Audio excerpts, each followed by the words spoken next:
good evening, hello, and welcome everyone to episode 151 of the Schnozzcast.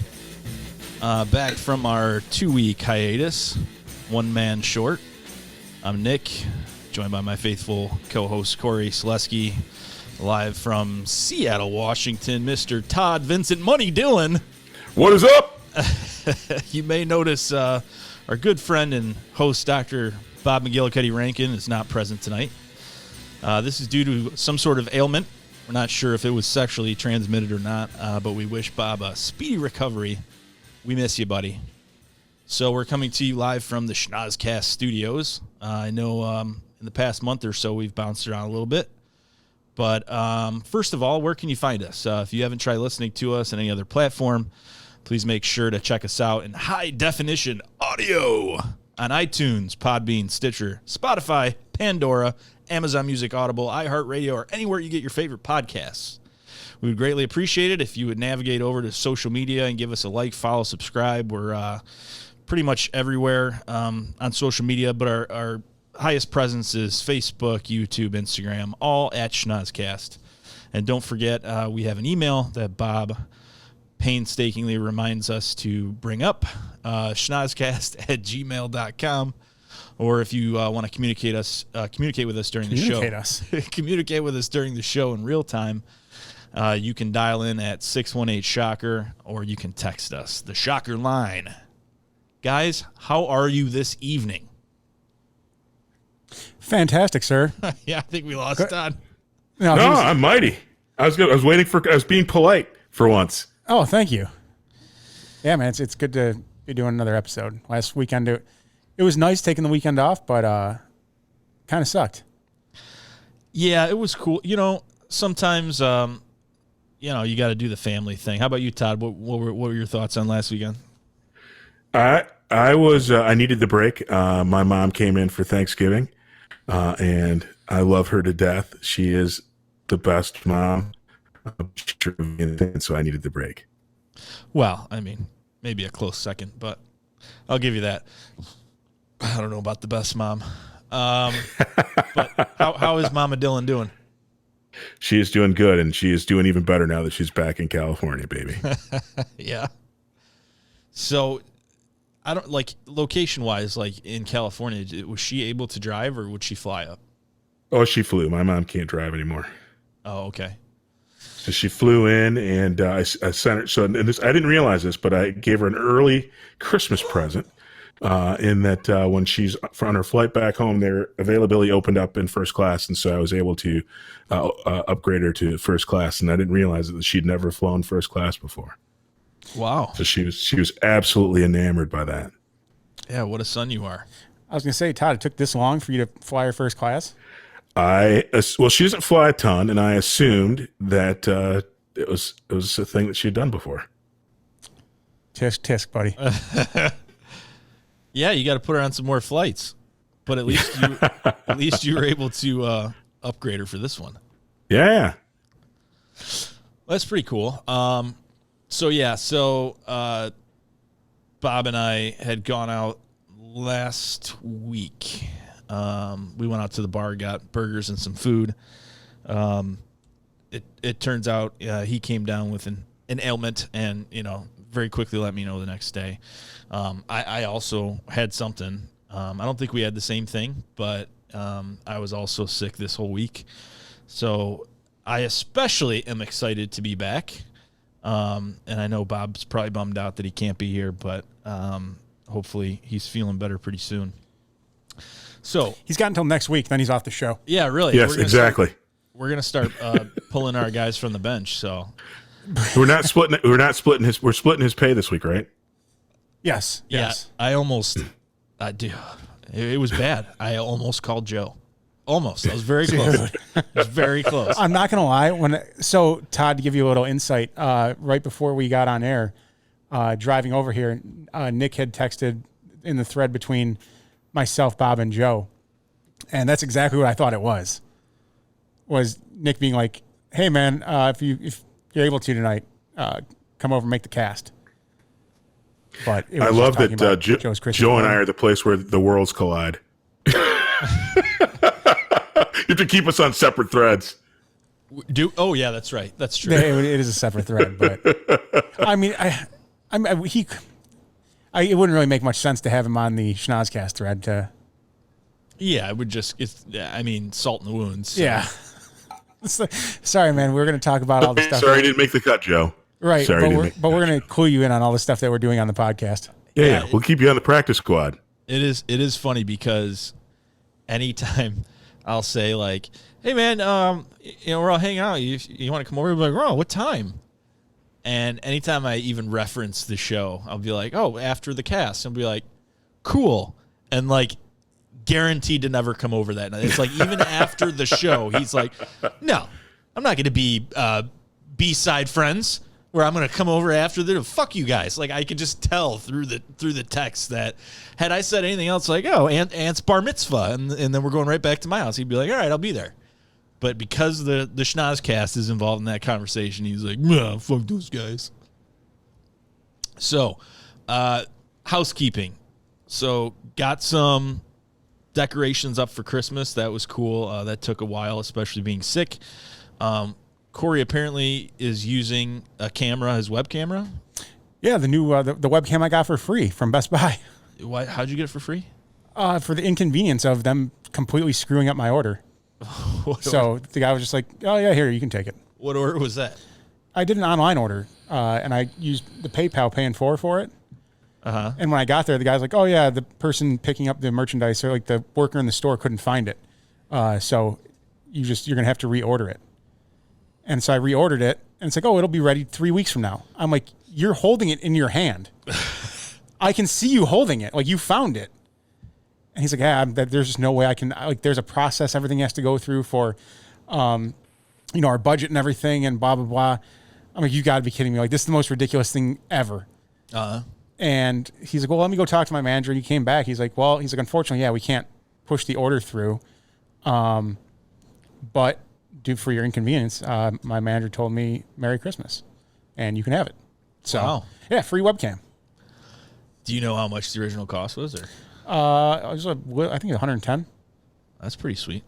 Yeah, I'm not complaining. Todd, yes, sir.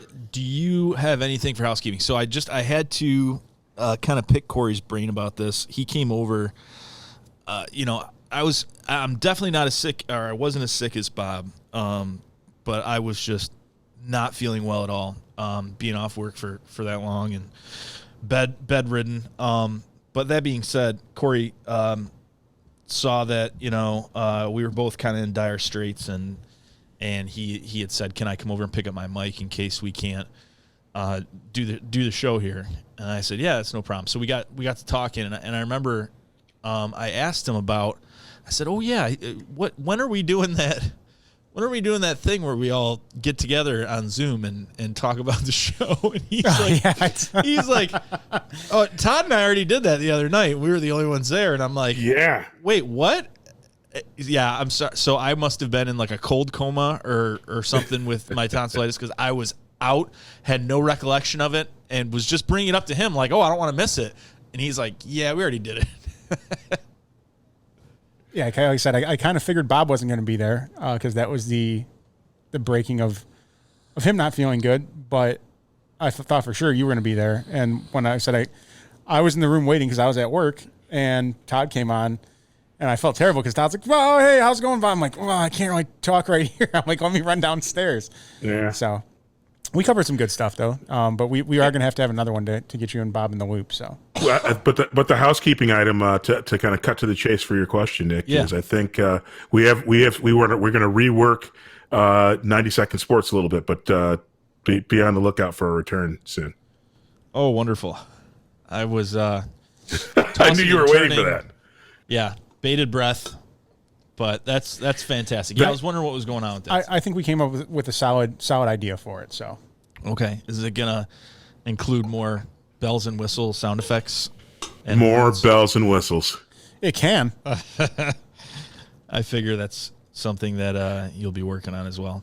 So yes. Yeah, so I just wanted to know like what was covered during that meeting because obviously I was not there. So yep, that was cool. it. Cool. Todd, I got a question for you. when you and Mary got married. Yes, sir. Did you guys get married in the church? We got married at I can't remember Cutting out there hard. the name of the place now. It's an old church building in Nova. It's a non-denominational kind of chapel, if you will. So it wasn't really a church. It's like the Micro Machines guy. Okay, so all right, so because Danielle and I are getting married at a church, and apparently there's a lot of stuff you have to do prior to getting married in a Catholic church. And one of those things today was a class that we had to take that was from 9 a.m. until 3 p.m. Yeah. Todd. Making sure that they're not marrying any freaking people who are faking the funk being religious, man. Faking the funk. Dude, this was one of the hardest things to get through I think I've ever done in my entire life. Because you had to lie, didn't you? You've been sleeping in separate rooms, haven't you? No, dude, we're not even supposed to be living together. I know. Are you serious? Yeah. I know. So, did you guys just sit there and lie? I mean, luckily there wasn't a lot that we... Weren't you Zooming from your house together? Yeah, but I mean, we could have met up that morning, I guess. Exactly. Yeah, so that wasn't... And the priest is smart enough to ask no questions he doesn't want the answers to. Dude, so, no, and unfortunately, I almost would have rather had a priest giving this class because it was this old couple that... even worse. They're up in the shame game. Dude, it was the just worst. Like I was telling Nick, there was this just complete facade the entire time on their faces of like this just smiling and like stupid laughter, and the jokes they were cracking were absolutely terrible. But they thought it was like the greatest thing ever. And at one point, I told Danielle, I'm like, I think I'm just going to end it right now. Cory said they had these like mechanical smiles with like doll eyes. And they were just nice. Nice for you to meet us here, Cory. So nice to see you and Danielle.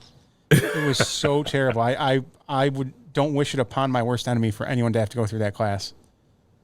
First of all, he said how horrible it was, and he's like, all right, I wake up it was at 8 in the fucking morning, and I worked 12 hours before. And, blah, blah, blah. and then he tells me that he rolled from his room to like the computer in the next room. And it was not 8 in the morning where he had to drive anywhere. It was 8 in the morning on a Zoom call. Like, still had to be up at 8 in the morning after. Dude, I worked 12-hour days this entire week. You could have been horizontal the whole call. At one point, once I realized we weren't going to be on camera, like barely at all, I'm like, yeah, I'm laying down. And Danielle finally had to keep on smacking me to wake me up because I kept on snoring apparently. So tell them what you said about one of the other fiancés. Oh, dude, yeah, how this guy got away with it. So at the very beginning, the only time we were like on camera or even on microphone was at the very beginning. They wanted us to go around the room and introduce ourselves. So we did, and this one couple pops up, and it wasn't even a couple, it was just the lady of the couple. And she's like, oh yeah, my fiance so-and-so, he's just over there in the other room. He's not feeling that great right now. He might show up later. And no one was like, hold on. Nope. Get off the call. You can't take the class without him here. They're like, okay. So I just kind of looked at Danielle like, why am I not in bed right now? Exactly. That dude's not sick. He just didn't feel like getting up. He was down with the flu. Bullshit. Yeah, Cory, you should have totally said, no, Danielle wouldn't have let anything fly. You couldn't have made up anything. I was gonna say you should have. Oh, yeah, my stomach hurts so bad. I'm just gonna lay down. Just let me know what's going on. If they really need me, I'll come to the camera. She would have done exactly what happened today. I did lay down, and I would have just been woken up every 2 seconds. So she would just kick you or nudge you or what? Well, at first it was her just yelling my name because that was waking me up enough. But then once I was like, okay, I got that tuned out enough where I can go to sleep, then it became physical. There are fewer things that create nails on a chalkboard in my soul than the elongated, italicized, screamed version of your name from Danielle. Cory! I'm like, oh God, I hear that way too often. And you do. Like you just, it's like an alarm clock. Like if you're on a ship or something and there's noises cranking and creaking from the sea, and eventually you're like, okay, after the first 10 days, I just tune it out. That has gone into your subconscious, and you have tuned that out. Because I've put her right next to your face, and you just, nothing happens. You just don't wake up. Just completely tune it out. It's a fine skill, sir. Yeah, I wish I could do it. You'll get there. Oh, God. Yeah, so that was my morning. And that wonderful, wonderful class. Well, at least you learned something new, right? No, I didn't learn a single thing throughout the entire...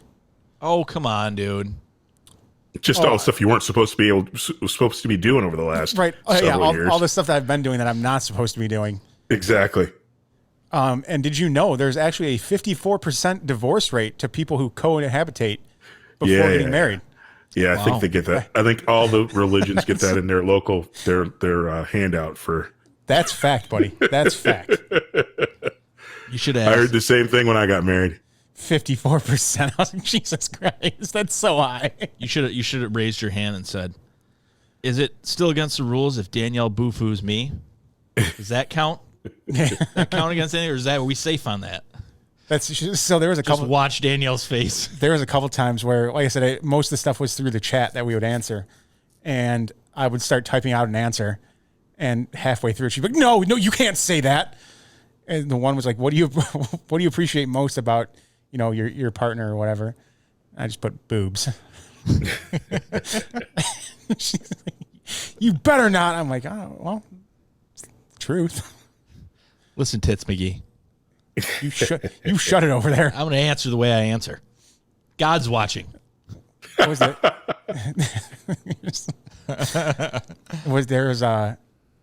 Oh yeah, and the lady in the class, dude, she was a stone cold bitch. You could tell there was a couple times she gave her husband the glare. This wasn't the nun, was it? Oh, okay. No, husband. Okay. Yeah, she gave her husband the glare "Oh, when this call's over, when this seminar's over, you're getting it, buddy." And she had said something, they were talking about in a relationship how one person can be between fight or freeze when it comes to an argument, that one person might want to fight it out and figure out what this, the situation. Another person might want to just kind of forget about it and get away from it. Mm-hmm. And another person just locks up and they don't know what to do or say. And she had mentioned about, people that are fighters, they get in the ring and like to put, the gloves on and go, toe to toe, blah, blah, blah. And she's like, that's awesome. She's like, that's awesome for certain people in life, first responders and blah, blah, blah. And so Danielle and I were kind of talking. She's like, well, she's like, you're more of a, she's like, I'm the fighter. She's like, you're kind of the flight. You'd rather just not deal with it because it's going to go away and it's going to be fine. I was like, yeah, no, I agree with that. Definitely. And the lady in the seminar was like, and then there's the people that fight, have a flight response that like to kind of get away from the argument and just know that things will work themselves out and blah, blah. She's like, now this is a terrible, quality to have for someone that's like a first responder. But I was like, oh, this bitch. So I started typing and Danielle's like, what are you doing? Man. I was like, no. I'm like, I won't, obviously I'm not going to, put our marriage in jeopardy or anything like that, making a stupid comment about boobs. But I'm like, this I will not stand for. So I was like, well, Lori, I disagree. I have to be a first responder for some years now. And in my personal relationship, yeah, I'm the flight type. I don't want to have that confrontation because I don't find it necessary all the time. I don't like doing it. Mm-hmm. But at work, I definitely have a fight response. So, and I typed out this long message. She finally just goes, I see her reach for the keyboard. She goes, got it. Thanks. Yeah. I was like, oh, okay. Because the guidebook doesn't actually take into account that most people are able to compartmentalize their different situations. So, and dude, it was kind of like I said, the pompous way she said it, that no, if you're like this in a relationship, that's how you are in life. That's like, there's no other, you can be no other way. Right. Correct. And I'm like, this is, first of all, ridiculous that you're saying that, because that is by no means the case. So to try to push those two together and bring our work life into our personal life and relationship, I was like, yeah, no, I'm putting my foot down on that. And she just decided that it was not important whatsoever. Wow. So after they send us our certificate, I'm going to write her a very long email. Yeah. I do love writing very wordy emails. I do. It's my thing. All right. I think the mission is to just make you walk away feeling a little bit dirty. Because I went to a high school that was a religious school where many of my classmates went on to be pastors and teachers, and I had the good fortune of being able to get married by one of my football buddies, who is now a pastor in California in the San Diego area. And anyway, basically though, he kept his head under rock. No, but similarly, I went through a same kind of that whole kind of questionnaire that like whether or not he's going to actually perform the ceremony or not. And similarly, he's like, you're not supposed to be living together. And he cited the 54% divorce rate and all that other stuff. But I think, like I said, I think that's Catholics, Lutherans. I think that's kind of the drill. And again, that they're looking the other way because everybody gives a tell that it's clear that you live together. I'm like, oh, you got to come over and see Mary and I's house. Oh, but we don't live together. Oops. Exactly.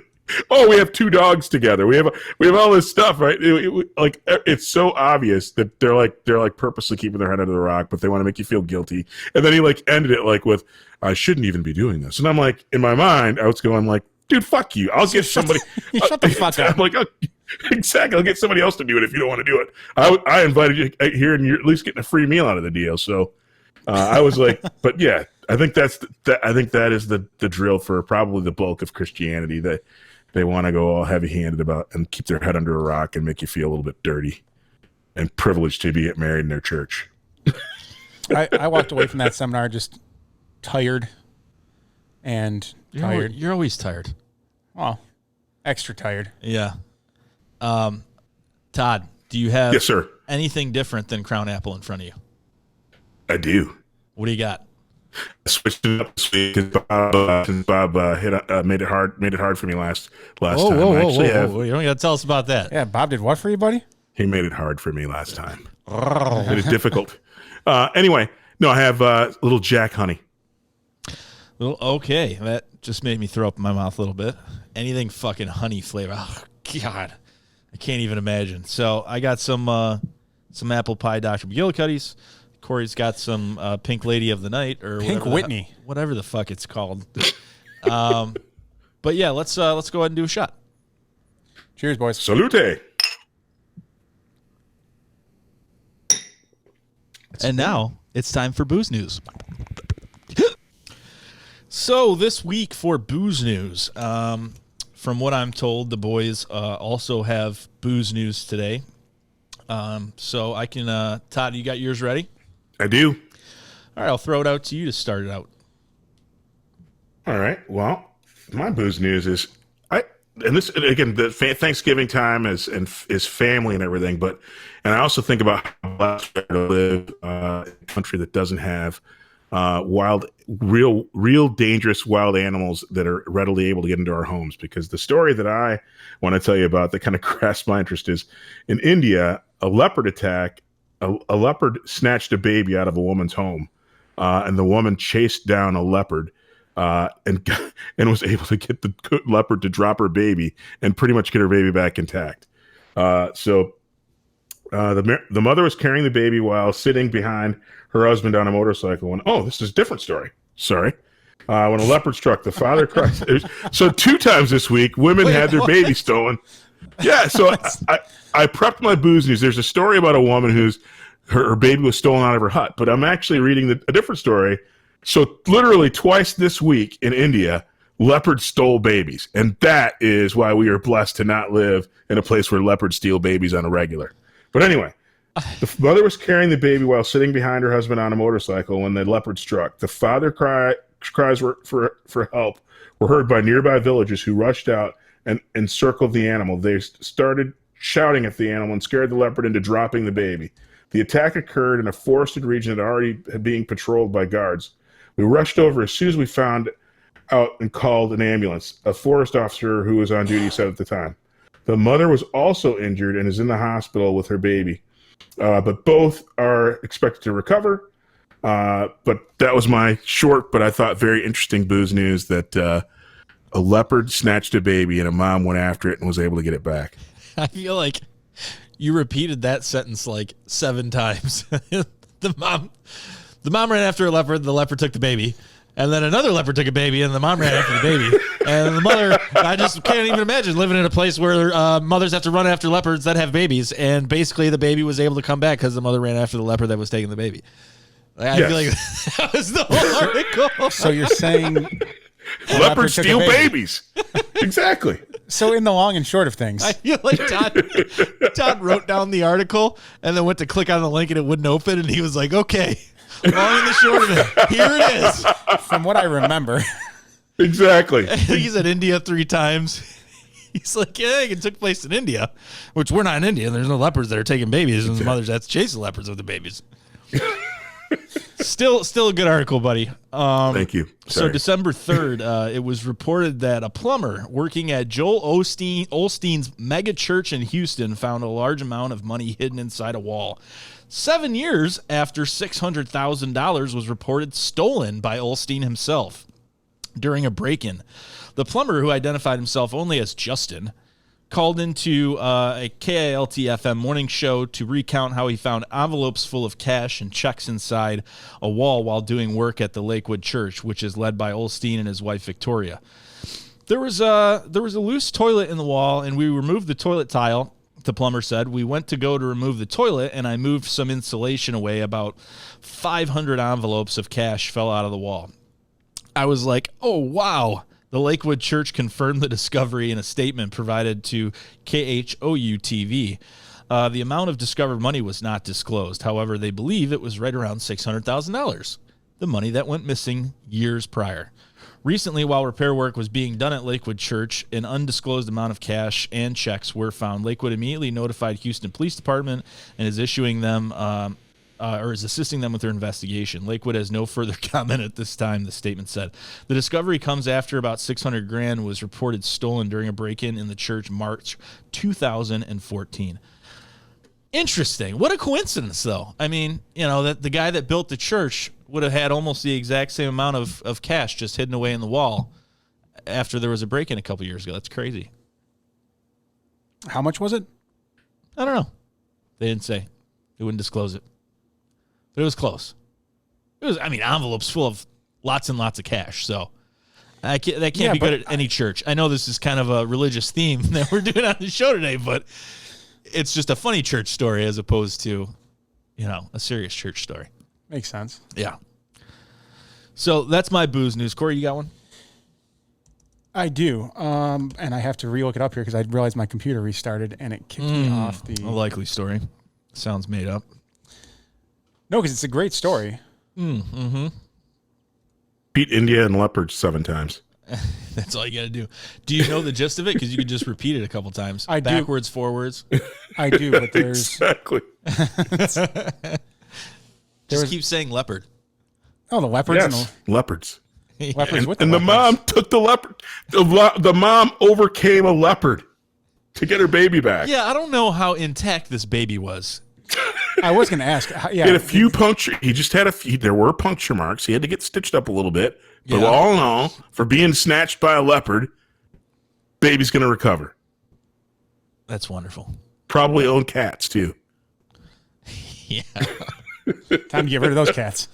Exactly. Yeah, Cory, I wonder, would you know if you walked into your Indian home And there was a leopard. and there was a leopard in the I'd basement? I'd start sneezing immediately. Would you start sneezing? I'd be like, oh, God damn it, there's a leopard in here. Have you experienced Hide the babies. Have you experienced large cat dander before? In person? I hear that they fall off like snowflakes. Dude, I can only imagine. They stick right to your nostril. You can't breathe. From what Fluffy will give, Who? Fluffy. I don't know. It's just a generic cat name I came up with. Whiskers. Whiskers. There you go.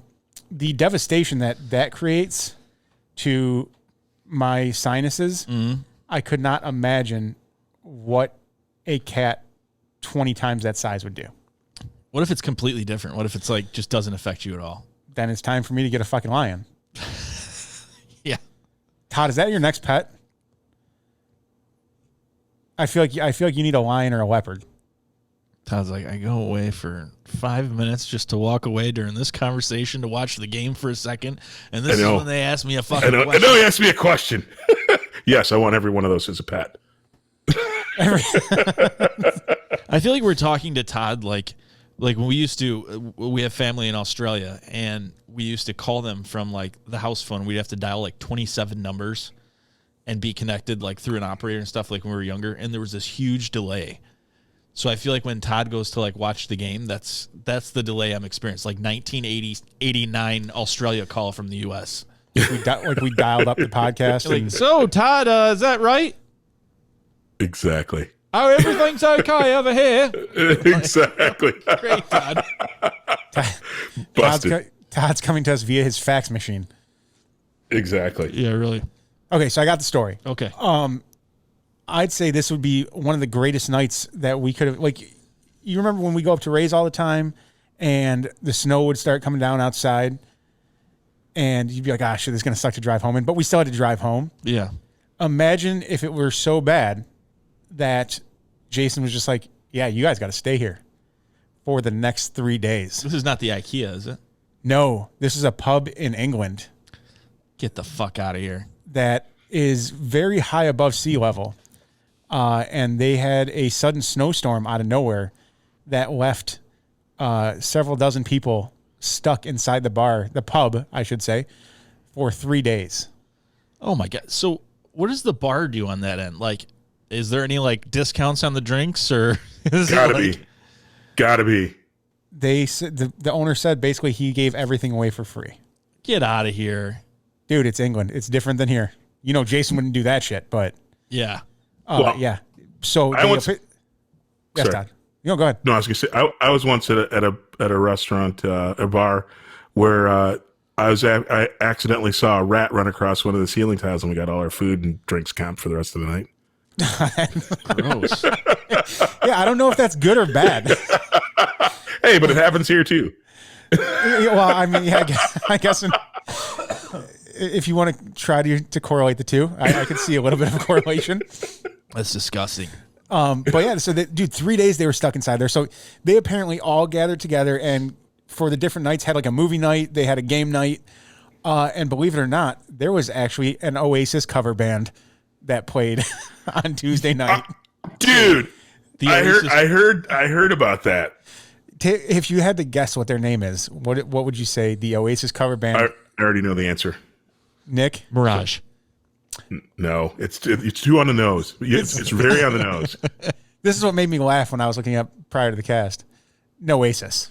Come on. That made you laugh? Dude, I'm sorry. That made you laugh. It tickled a funny bone for some reason. It tickled something. Yeah, so they had Noasis there performing. Dude, it sounded like they had a sweet time. How did the band get there on Tuesday? They were already in there. So the band stayed the night too? Yeah. 3 nights. Oh, they had 3 nights all together, but apparently, like I don't know. I think 3 nights of Noasis would probably get some people pretty upset. Yeah. So. Hey, dude. Oasis. Take a Not seat if you're for a getting second. not if you're getting free drinks and pub eats. Anything is entertaining.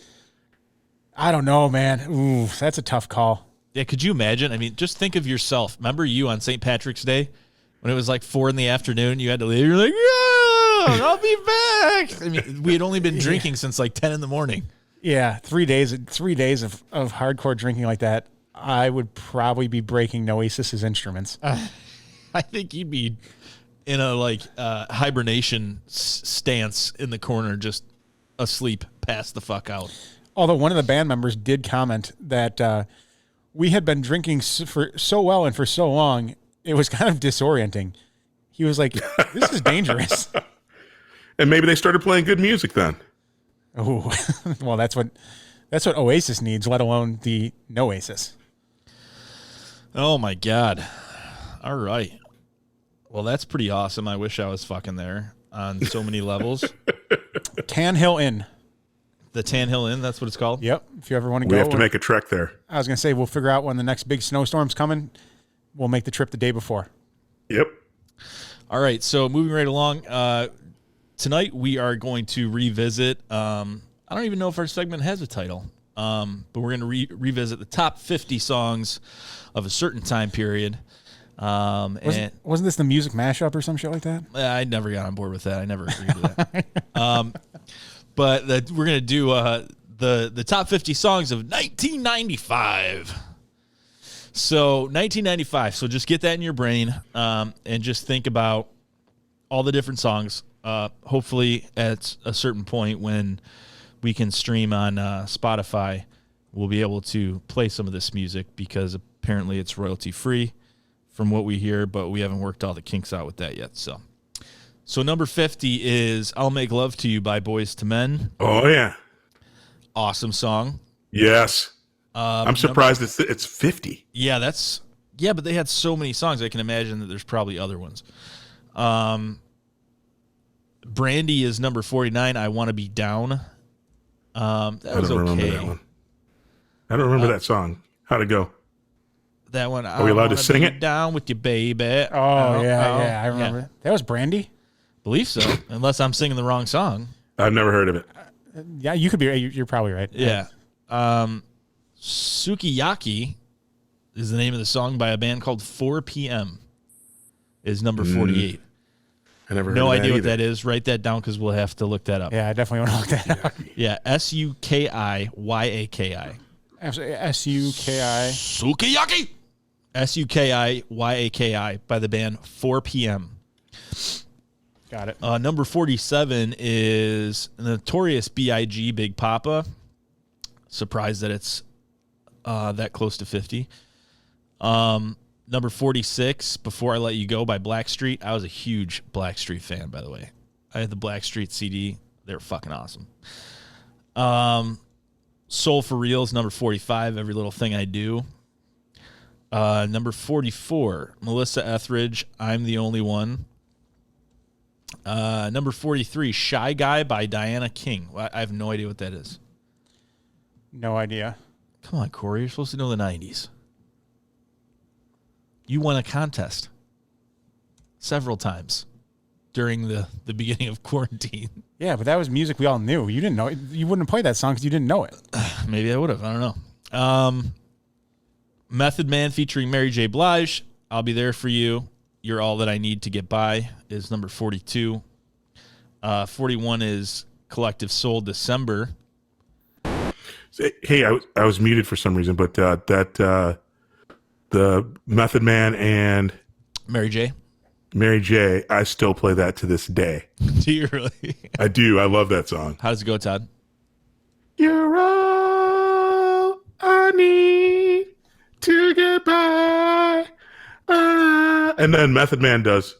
I can't do his rap, but like sweet. But you could do what you dew. just did. Yeah, exactly. You can't do his. I can't do either. Man's rap. I can't do his rap. Falsetto. I can't do any of his rap. METHOD, man.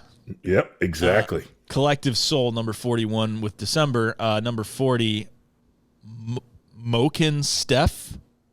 He's Mine. MOKenstef. He's Mine. Mm-hmm. Never heard of it. Number 39, Sophie B. Hawkins, As I Lay Me Down. I remember Sophie B. Hawkins, but I don't remember that. I can't think of how that song goes. No, neither can I. Number 38, Real McCoy, Runaway. Real McCoy was big back then. Number 36, Loonies, I Got 5 on It. I remember. Oh, yeah. Loonies. Loonies. Yeah. Number 34, Brownstone, If You Love Me. Number 33, okay, we're getting into the good stuff. Number 33, Hootie and the Blowfish, Only Want to Be With You. That was 33? It's 33. Wow. That's rough. Yeah, I think that's about right. Yeah, but it might have Dude, seriously, you're not a Hootie fan, Todd? Nah, I think he's all right. I think he's a talented dude, but sounds like I'll give Hootie and Darius their play. I used to think he was Hootie, like that was just his name. I did. Number 32 is John B. featuring Babyface, Someone to Love. Number 31, Vanessa Williams, Colors of the Wind. Was that stupid Pocahontas song? Ooh, I think you might be right. That I'm not sure. Paint with all the colors of the wind. Remember that Pocahontas movie that came out? And it's in the top 30. It better not be. Number 30, Sheryl Crowe, Strong Enough. Sheryl Crowe was huge back in the 90s. So was Janet Jackson. Number 29, Janet Jackson, Runaway. Number 28, TLC, Red Light Special. Yeah. Number 27, Blessed Union of Souls, I Believe. That was kind of a depressing song. Number 26, Hootie and the Blowfish, Let Her Cry. Another great song. 25, Soul for Real, Candy Rain. I don't remember that song. Probably. I don't either. I know Functified, right? Yeah. You were correct about the Pocahontas song, by the way. Was it? Yeah. Any Kamosi, Here Comes Any the Hot Kamosi. Stepper. Yeah. That Here was a great comes the song. odd stepper. Murderer. Yeah. Number 23, Notorious B.I.G., One More Chance, Stay With Me. Yeah. Number 22, also Hootie and the Blowfish, Hold My Hand. Number 21, Michael Jackson, You Are Not Alone. Number 20, Desiree, You Gotta Be. Number 19, Nikki French, Total Eclipse of the Heart. Number 18. Really? Yeah. That's a little. See, again, that should be like 45. Yeah, I agree. Number 18 is Shaggy, Mr. Boombastic. Yep. That was Mary's dad. It was ironically one of Mary's dad's favorite songs. Oh, God, He really? didn't even like black people. He freaking liked that song. Wow. Number 17, Bon Jovi, Always. I'm not a huge Bon Jovi fan. Number 16, Bryan Adams, Have You Ever Really Loved a Woman? That was such a... Really? I can't remember that song. Oh, God. They did it on Family Guy, I think, didn't they? Have you ever really loved a woman? I have no idea. That doesn't dude. sound familiar to me at all. Oh yeah, it's like a Monster Ballads kind of song. Number 15, All for One, I Can Love You Like That. That was a good song when it came out. 14, Blues Traveler, Runaround. 13, Adina Howard, Freak Like Me. I have no idea what that is. Adina Howard. I remember her name. I think that was a song like if we could play it, you'd be like, "Yep, I heard it 1,000 times." Oh, I'm sure every single one of these I know. Number 12, Boys to Men, Water Runs Dry. Also an amazing song. Dion Ferris is back again with I Know for 11, whatever that means. Number 10, Montel Jordan, This Is How We Do It. Yeah. Remember that one? Oh, Yeah. yeah. Number 9, Monica, Don't Take It Personal, Just One of Them Days. I'm sorry, can't just remember. one of them days. I don't remember that. Oh, isn't that song? Just one of them days that a girl goes through. I just want to be all alone. Isn't that song? When you say, I mean, It doesn't I'm sound sorry, familiar I'm to not me. a black woman, so It that doesn't can sing. sound familiar to me. I was going to say, when Nick sings it's not ringing a bell, but Yeah, no, it could be the song. I think it's just one of them days that a girl goes through. I think that's what it's called, but I could be thinking of another song. Number 8, Madonna, Take a Bow. What song was that? Yeah. That was also just a very slow Madonna song, but it was good. She was very artistic. It wasn't poppy. It was I can't sing the melody right now, but I remember that being a really good song. Number 7 was Mariah Carey, Fantasy. That was 95, really. Yeah, I remember that. Feels like that was like in the 80s. All blends together when you go over 50, so. I know. Number 6, Real McCoy, Another Night. That was a jam. Another night, another dream. But remember that song? Yeah. Okay. Now, yep. You did that one very well, Nick. Yep. Number 5, Boys to Men. I'm down on bended knee. Yeah. Yeah. Number 4 is Seal, Kiss from a Rose. That was one of those songs. It was like a scab. It like hurt so good, and then it got really annoying. You know, I agree with you for that, but it is on one of my Amazon playlists in my badass songs playlist, and so it is okay to hear it many years later, every now and again. Yeah, and my grandma used to say this all the time, and it was like the worst thing you could possibly say about a person, but she would always be like, I don't, like, it would be him or her or whoever, and she'd be like, I don't know why I don't like them. I don't like their face. And it was like with Seal, I'm like, I don't like seeing his face that much. His face is all up in the camera and the video, and it's like, you think he'd be in the shadows or something, but I know he's proud, whatever he's got going on All with those burns with his face, whatever. Well, hey, burn victim. So yeah, but he's a burn victim, and he's going, and I'm still banging Heidi Klum, bitches. Yeah, I'd have my face in the camera too. I'd have my face in something else other than the camera if I was dating Heidi Klum at that Right. point. But It was one of He's those, like- like singing the shower songs, but like I would almost depress myself singing it. It'd be like, Oh, I belt that out in the car. Oh yeah, I break windows in my car with that. Oh my god. Number 3. So we're down to the top 3. Number 3, TLC Creep.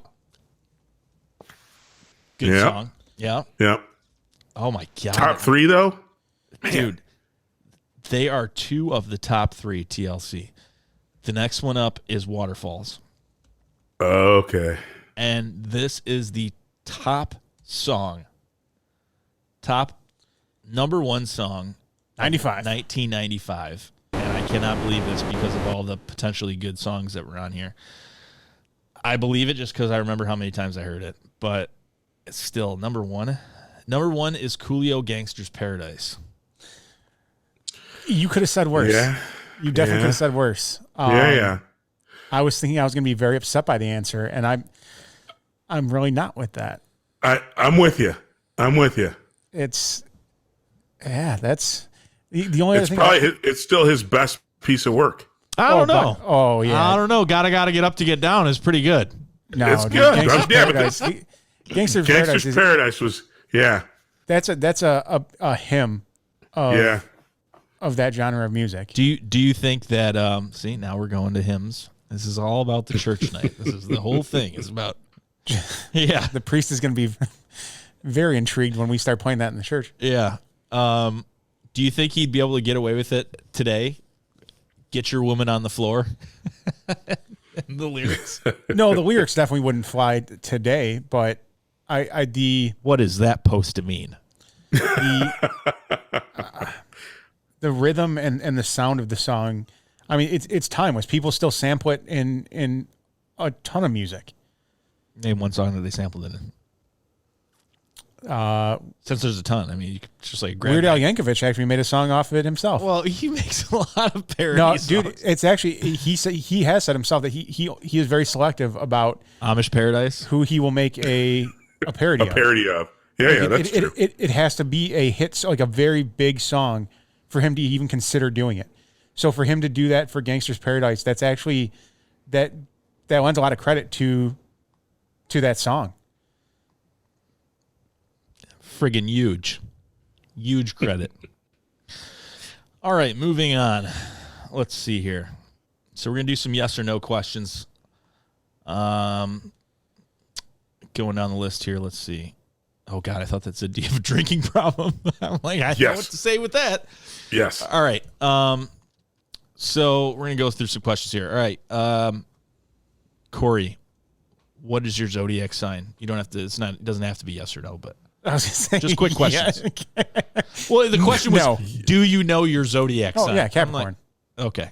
Todd, Yes and same. yes and same. Oh, okay, interesting. Mine's kind of weird because Are you past that point? what? The Capricorn in January? Aquarius starts on the 20th. It's one or the other. Either Aquarius ends on the 20th No, and because Capricorn starts, or I'm the second, so it has to start on. It ends on the 20th. yeah. So It ends on the 19th. So it ends on the 19th. Capricorn ends on the 19th. Aquarius starts on the 20th. So I'm literally right on the cusp. What were you saying, Todd? I'm the 19th. Oh, wow. Wow, that's crazy. So you're January 19th and I'm the 20th. Here we go. What time were you born at, Todd? Like 11 something at night, I think. Oh shit! So you were Oh, real no. close. I was born around lunchtime. No, sorry. Yeah, I was thinking of something else. You were thinking of something else that occurred on your birthday, the day you were born, at 11 o'clock at night. Yeah, exactly. That you that was actually, I remember it was when they picked me up out of the little baby bed in the hospital, and Yeah, there's it was green Jello. that's okay. All right, they gave me a Fanta. No, what's a Shasta? Shasta. They gave me a Shasta and a cold sandwich, and off to bed I went. Shasta. Some bitch tried to slap me in the ass. I'm going to skip a couple of these questions just based on the answers. Let's see. Okay. Todd, have you ever buried a time capsule? Yes. Explain. I was going to say, was this something recent, or is this in the far, far past? Far, far past. When I was, Okay. my grade school buried a time capsule, so I was a part of it. It's not like I personally set out to bury a time capsule, no, but I was a part of a time capsule burial in grade school, like in 3rd grade. Please don't call it a burial unless you put bodies inside the capsule. Maybe they did. Well, All what right, do you do with Mr. it? Ribbits. Do you put it on a shelf? What do you do? You bury it. Yeah, right. How about you, Cory? Yeah, same thing. We did a time capsule in 8th grade, I believe, and I think Did you guys dig it up? I want to say It's still there. I want to say next year's the year was either it was dug up already or it's like next year. I feel like it was dug up already, which I They don't know. they don't tell the people from the class. There might have been a Facebook post or some shit about it, but And you should go there and dig it up yourself. No, I got it first. I feel as if the day after we buried it that night, our teacher went out there and was like, "Okay, let's get this out of the ground." And do it next year with the next class. Yeah, exactly. Because all the time capsules that would be spread out in that little circle. They'd be everywhere. Yeah, you can't do that. You can only have one, so they got to take it out. And Well, Mrs. Krabappel, it looks like we have a problem with that mole again this year. Okay. Me, I don't think we ever did it with school, but I'm relatively certain we did one in the backyard at my house, and I don't remember what happened beyond that. It could still be there. Or I could just be making it up. I don't know, but I remember it. Todd, do you know what a lucid dream is? A lucid dream? Yeah. Isn't that like a wet dream? No. yes, exactly. No. No, it's not. Never mind. Is that a dream where you're aware that it's a dream? Well, read the definition. It's like a Twilight dream. It's a dream about vampires? No, not that Twilight. Wow, I'm skipping the next question. Do you believe in God? Going on to the next question. Dude, what is this? The religious question? Have you ever prayed to God? Wouldn't it be funny if this is how this website, like in particular, gets you? Like they start off with some really like vague questions and then they move right into God. It's like that episode of The Office when he's given the intervention to Meredith. Yeah. He's like, have you ever believed that drinking or what did he say? Something about the Church of Latter-day Saints and your drinking problem. Like, where'd you get this? Luckily, if someone hasn't seen The Office, they could laugh right along with you while you were quoting that. Yeah, it was a terrible quote. It came across better in my head than when I actually spoke it. I thought I had it down, but I didn't. All right. I think we know this about, I know this about Cory. Do you enjoy drinking coffee? I do. Cory? It's up and down, man. Some days I can, other days I can't stand it. Todd, how about you? I am neither here nor there. I have an iced coffee most every day, but if I never had it again, it wouldn't be like I'd die. And I don't need it. I'm not one of those people who are like, oh, don't talk to me until I've had at least a cup of coffee. Yeah, so I'm not dependent on it. And if I do it just because Mary drinks coffee, it's kind of a shared habit, if you will. Uh-huh. So I do. But like I said, when I travel, I don't have coffee of any kind when I'm on the road. So even if I was on the road for a month, I probably would never have a coffee. Okay.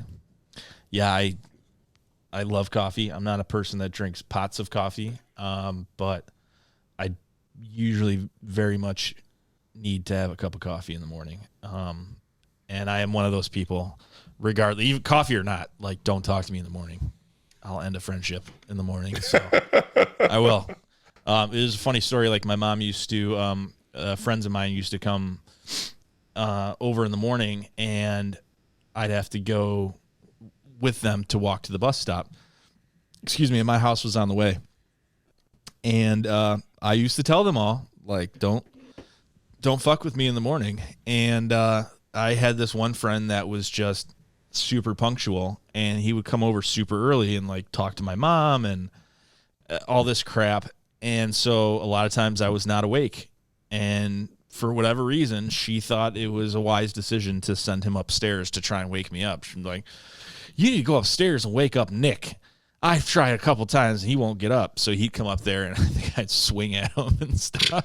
Get the fuck out of here. But yeah, absolutely 100%. Much better now, but definitely need some coffee in the morning. Okay, so moving right along, we'll do a couple more and then we'll go to our break. Todd, have you ever been lost in the wilderness? Yes. Explain. Details. Every year, well, for a couple years, we used to go brook trout fishing in a place called Strong's, Michigan, up in the Upper Peninsula. And I am not particularly woodsman savvy, so we would park and have to hike maybe a half mile, 3/4 of a mile into this very, very densely wooded area to get down to the river to catch brook trout. And if for anybody who's ever done this before that enjoys it, you're a masochist because it's absolutely horrible. Anyway, for a couple of years, so that I wouldn't get called a pussy by my buddies, I was indulged them and did this brook trout fishing trip where, again, we would spelunk our way through this really, really dense woods, teeming with mosquitoes, deer flies, black flies, ticks, all things that buzz and bite. And anyway, one day after it took me like an hour to get down to the river, only to get immediately as soon as it's so tight you can't even cast into the river. You actually have to kind of swing your hook that's hanging on like 2 feet of line because it's that tightly packed. You can't, and brook trout can see up, so you can't like be right on top of the water. So anyway, after losing like my first 3 hooks and taking my gloves off to change my lure on my line and getting bitten by 1,000 mosquitoes and deer flies, I decided, screw this, I'm making my way back to the car. And I was turned around lost. and I frickin' screamed in the woods until one of my buddies came to get me and guided me back to the car. And he threw such a hissy fit about it. When I got back to the car, I got in the back seat and drank the entire case of beer, save one. Well, they were out fishing for the day. So they like fish for another 7 hours, come back all sweaty and tired. And I freaking drank all the beers. Wow. It's kind of funny because when we were younger and Cory and I worked together, one of our bosses was this black guy, retired from Detroit. He was a commander, and he was just way too serious. Kind of like personality, like a bag of rattlesnakes. Wasn't the nicest guy in the world. And I remember he's like, "Hey man, why you need this time off work?" I said, "I'm going up north." "You doing what?" I said, "I'm going up north with my family." "Up north? What's up north?" And I'm like, "Oh, like you haven't been up north." I'm like, up north. He's like, "Man, next time you up north, you look around, see if you see another black man around." He goes, "Ain't no black man up north." I'm like, "What?" I'm like, "What are you talking about?" He's like, "Up north." And he just like rolls his eyes. I'm like, "Sorry, I didn't know it was a sensitive subject." The funny thing is he's speaking truth. He says there's one dumbass rolling around the woods in Strong's, Michigan. And there was also a comedian, this Hispanic guy. He's like, sometimes he's like, if I want to see, my brothers, the black guys, or some other Latinos, he's like, I watch Cops if I want to see them, But if I want to see white people, I watch When Animals Attack. Because you never see us in that shit. Feeding a fucking bear or some shit. He's like, y'all deserve that shit. Oh, man. So, Cory, how about you? You ever been lost in the wilderness? In the wilderness? No. No? I can't say I've ventured that deep into the wild that... Not when you went to poop in the bucket up north at my cabin? Didn't get lost. You didn't go that far. Was able to come right back. What if you just heard like... I definitely would. Then I really would have known how to get back to the cabin. Oh my God. Okay, so we're gonna end it on that and go for a 15-minute break. If you're watching on YouTube or anything, you don't have to do anything. It's gonna seem like 2 seconds, but if you're watching live, yeah, Cory, what's up? No, never mind. Yeah, but if you're watching live, we're not gone. You don't have to leave the room. You don't have to do anything. We will be back in 15 minutes. Welcome back to the backside of episode 151 of the Schnozzcast. Wow, fantastic. That break was much needed. I smoked so many cigarettes. And Bob would be proud. Called my girl Lori. Had a good conversation.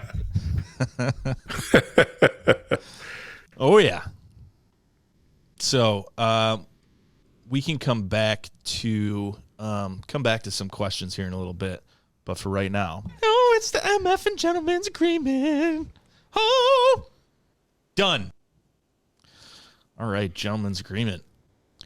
So I don't know what you guys had. I don't have OneNote pulled up.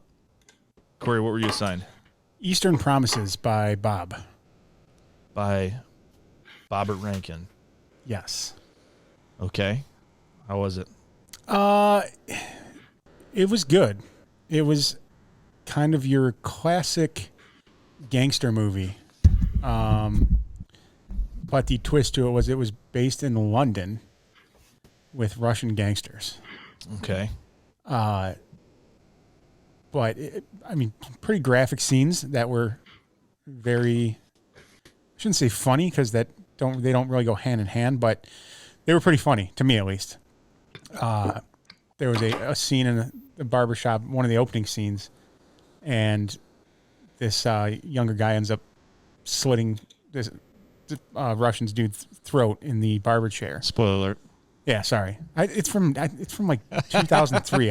If you've seen it by now, but it wasn't just like any other movies. It's just kind of real quick slit and the person died. Like this, like it showed him like digging into his neck, and it was graphic. Was it cringeworthy? Oh yeah. Oh, I was like, if this is setting the tone for this movie, I kind of like it. Did it saw through the cartilage of the larynx? Oh yeah, yeah. Like I said, he was definitely that might push me over the edge. he was definitely in there. But there was, and they sprinkled a little humor in it. There was a point where that guy that he killed, there was another mobster that came in. He was preparing the body for it to be dumped by cutting off his fingertips and that is funny, taking all his property off of him. But just the way they had the mobster like present himself with how like just okay and like normal it was for him. He ends up putting he's smoking a cigarette for most the first part of the scene. Mm-hmm. And when he goes to put it out, rather than just like flicking it on the ground or whatever, he puts it out on his tongue. And he's like, yeah, you guys might want to leave for this, telling the other two in the room. And then he goes like, almost like he was pruning flowers with his fingertips. He was just like, snipping them off. See, I don't, snipping off fingers, like when they do that in a movie, like I understand it's not real. But toes and fingers, like the snapping of I don't like that. I don't like, it's just, I always look away. I'm like, oh, no. I'll try to find movies now that incorporate a lot of that. I've seen a lot of movies that have that, and I like the movies that scene would be in. But that part, I'm like, I understand. Is this that integral to the plot, like that we have to do a zoom in and snap, and then the guy's screaming and stuff? I mean, I think it's more for shock value, but it works. And then there was a huge, and it kind of sucks that Bob's not here to bring this up to you right now. But if you're listening, buddy, there was a twist in the about 3/4 of the way through that I did not see coming. That really kind of made the movie that much better for me. That I will not spoil because if you are going to watch it, it's something you definitely do not see happening. But then there was a shower fight scene with the same mobster I was just referring to, and he was naked. And dude, the way they were able to shoot this without just getting his junk in every scene was well done. It was very well done. Edit it all out. No, like just the way like he would stand or turn real quick, like you just you would see his entire body, but you never saw the full nudity of it. And it was a complete fight scene. So I got to give the writers and director a little bit of credit for being able to do a full prolonged fight scene and not having that part of it. But the end of that fight scene was actually pretty funny too. I mean, some of us would need some assistance with that because, I mean, just imagine just holding a pool noodle between your legs and trying to flail around and fight. I mean, you'd have to really edit all that out. Well, yeah, like a summer salami, just kind of swinging around. Yeah. Oh, that's fantastic. Yeah. So yeah, great pick. Bob gets to keep his $3.99. Oh yeah. Okay. So yeah, for people that don't know, if we have to rent the movie and actually pay for it, then and we hate it, then the other person has to give us money. So we try and deter people from giving revenge picks, or doing something to intentionally piss each other off. So you like this? That's good. So this was back on 11/20. Todd, Yes, sir. Generation Hustle, was that you? That is me. All right. So what's that about? So Generation Hustle is a documentary series of true stories of how our generation, the generations that we have right now, are so much about making money that it's because some of the greatest scams and cons of all time. I can't wait to actually get back into it and see the WeWork episode. I don't know if anybody's familiar with WeWork, the company that you can lease office space from, but I remember I'm super excited to get to it because mainly I invest in things that are up and comers, and back in 2018, 2019 timeframe, WeWork was going to be like this juggernaut IPO because they were revolutionizing the way that people work. Turns out the dude at the top of it is a guy named Adam Newman, I think is his name. But total, he's been accused of being a cult leader, the greatest scam artist of all time. But I digress a bit. It's basically a docuseries about individual con people who run Ponzi schemes, and again, it's all about them using their powers for evil instead of good. It is that classic scamming people and getting over on people, Ponzi schemes. The thing I think the first one is a guy impersonating a record producer and feeding on kind of people's hopes and dreams, so that he gets paid and actually dashing people's lives, and you actually see the rise and all the money and all the partying, and then the fall. It's this is a solid B minus thing. Very, very intriguing. It's like you can't even believe how easily we, the people, can be suckered. Like P. Barnum said, sir.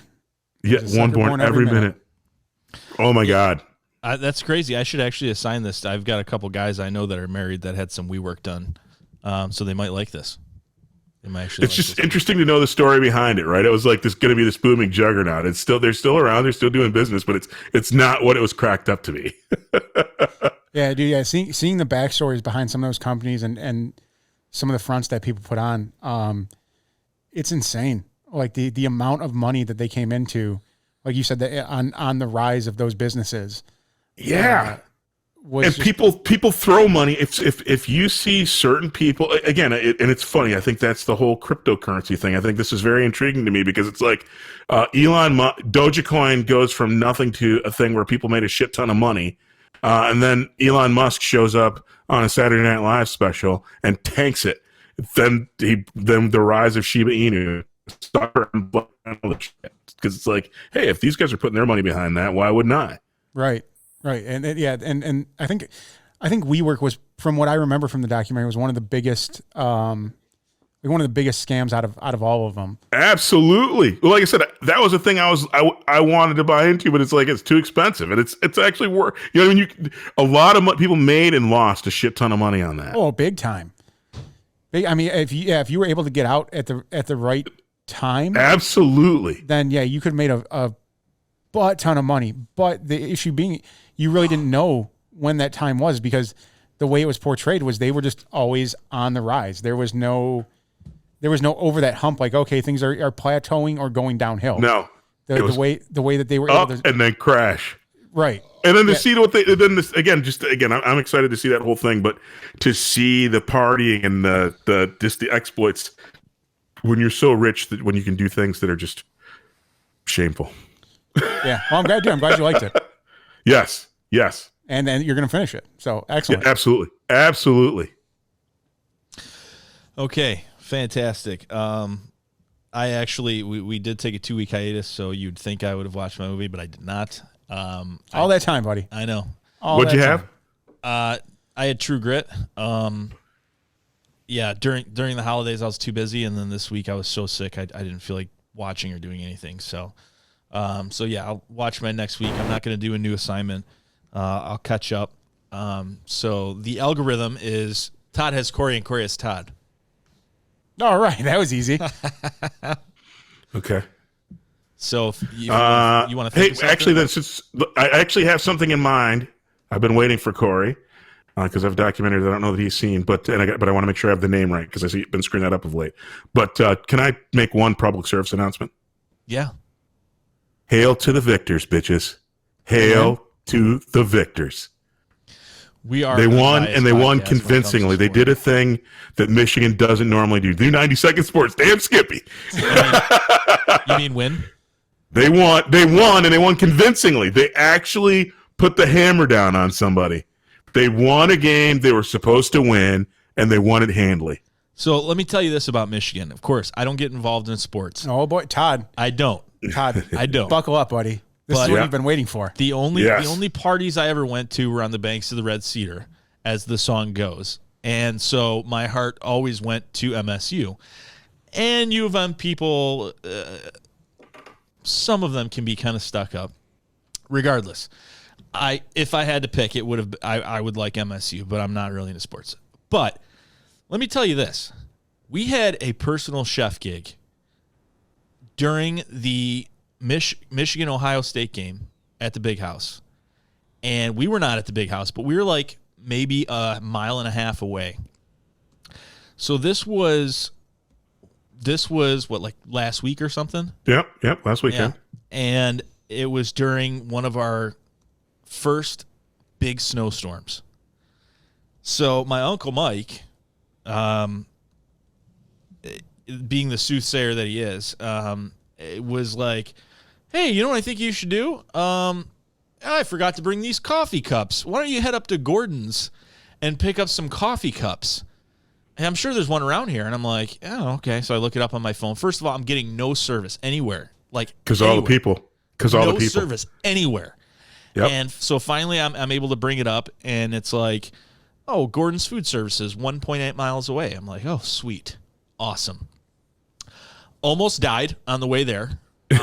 Not based on all the snow everywhere, but because people, when they get together in large numbers, just don't know what to do. And so one guy almost T-boned me. But that wasn't as bad. I finally got there after about 25 minutes, and I'm like, oh, my God, I've never seen so much maize and blue. And I was happy for him. You know, I get why everyone was freaked out and so excited. I mean, that's cool. And it's very cool to people watch. I mean, if you got to move slow, then move slow through a college town. Yep. But the way back was a different story. So I actually took a screenshot on my Waze. So Waze, when there's updated, like it's like a social media live GPS app. So people can update things in real time. Say there's something in the road, there's police over here, there's whatever. So it's constantly being updated by anyone that has Waze, which is awesome because it can route you around shit. The entire city, every fucking street, it highlights any street where there's congestion, and it'll either go yellow, orange, or red for traffic. Sure, there's a lot of red. Every street was red. And absolutely. Based on your phone and the tracking, the GPS tracking, it also gives real time of said traffic's miles per hour that this traffic is moving. And all the streets were red, and it had a 1 mph next to it. And I'm like, what the fuck? I'm telling you, I tried. Thankfully, I'd never been to Ann Arbor, like, other than just passing through. And I got a tour of the city. I was in traffic on the way home for that 1.8 miles for probably almost 2 hours. Yep. Trying to get back a little over a mile and a half. The state police had shut down everything. You couldn't turn left anywhere. There was snow everywhere. Thankfully, like, these kids were walking by, and they're like, "Yo, guy in the truck, go blue!" And so I ignored them, of course. And Didn't feed into it. so they're like, "Yeah, you in the truck?" And my window's open. You know, you're not moving. Like, snowflakes were moving faster than I was, and it was just absolute gridlock. Finally, I look over, and they've just got these cases of beer, and they're walking, and it was so tempted to be like, "Yeah, go blue, get the fuck over here and give me one of those fucking beers." And they would have given you one. They would have given you one. I know they would have, but there were so many cops everywhere on foot. Like, So if you can't beat them, buddy, join them. I mean, they Join weren't them. even. Exactly. I don't even know what the cops were doing because Nothing. they were literally. If they weren't just- going to do anything. They were No. just like, it was all the state police, and Yeah. they were letting people like basically go straight or turn right, and no one could turn left anywhere. All the one-way streets, people were going the opposite direction. I mean, it was absolute fucking chaos. Oh, yeah. So I don't understand why U of M's been around for this fucking long, and the city and the police haven't figured out something better than that. No, they never will. They never. That's been that way for forever. I mean, ultimately, the reason your coverage doesn't work is even in the stadium, there are so many people in that stadium every weekend, dude. It sucks up all the ports basically to enable cell phones to work, and so essentially every possible bit of bandwidth for all the cell towers around that stadium on game day are taken, and so everybody else is like devoid of power. And of course, you don't invest in upgrading that because on non-Saturdays not during football season, it's overkill. So it is one of the most amazing things ever. Yeah, so you got someone this is like basically the first time in Ann Arbor and had no clue about this game and, quickly figured it out. But, yeah, I had to I like pulled over and typed into my Ford's GPS that I never use, and it worked. But my cell phone, I couldn't get a text out. I couldn't do anything. Exactly. Mine was like, where were you? Where were you? Exactly. Exactly. I'm like, And again, kidding me? I know you're not a sports guy, but No. again, truly, you are in the midst of maybe of all sport anywhere. Maybe it's a top 10 rivalry. This is like that game is as big as the Olympics.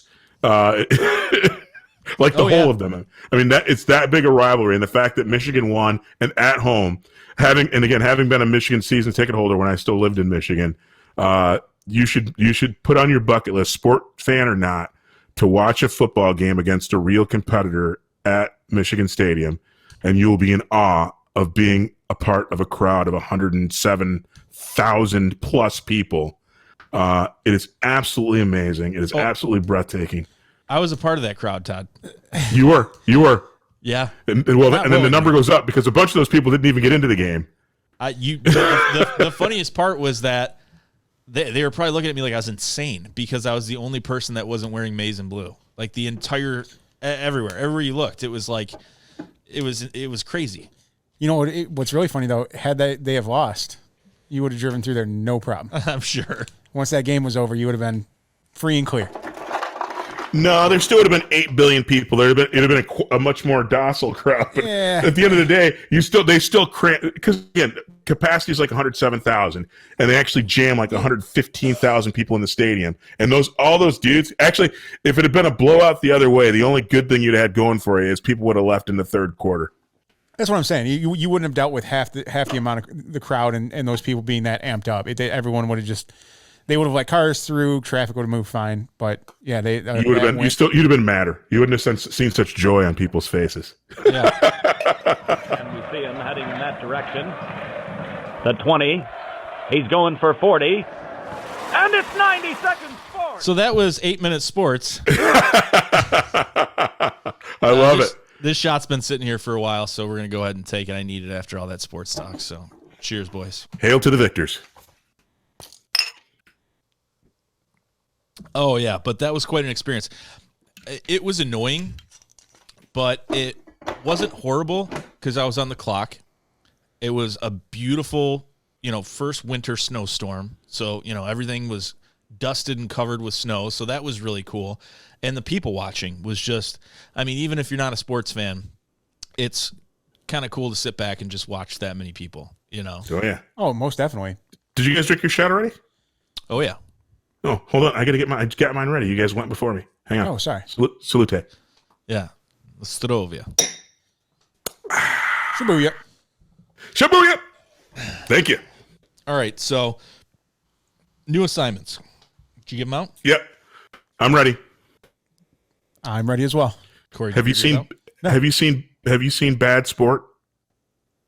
Fuck. I've seen a couple because it's a series, right? Yes. Yeah, I've seen a couple of them. I kind of skipped around to the ones that I kind of liked. Well, wait a minute. It's a series, but it's like the one guy's story, right? It's actually, I take that back. It's multiple multiple episodes to cover a single story. Maybe I'm thinking of a different documentary then. It's on Netflix. Can you take a look? It's called Bad Sport. The first one is the kid, Steven. I can't remember his last name right now. Played basketball for Arizona State. Got caught up in the point shavings. I have seen it on there. I watched. I was thinking of something different. So have you seen? No, I have not seen Bad Sport. Watch that. I think you'll love it. Sounds good. Put it on my list here. And Todd, I'm up in the air on you. I got two that I'm thinking about, but I think what I'm gonna go with. You have heard of the clothing company Von Dutch, correct? Yeah. The Curse of Von Dutch on Hulu. Okay. I've actually been giving it out to people not on the podcast, and it's been quite a hit, sir. All right. Not to pat myself on the back or anything, but you're on a run. You're on a bit of a run with me. If you liked Generation Hustle, I think this is definitely going to be right up there with that. Awesome. What is this? Episode 151. Jesus. Okay.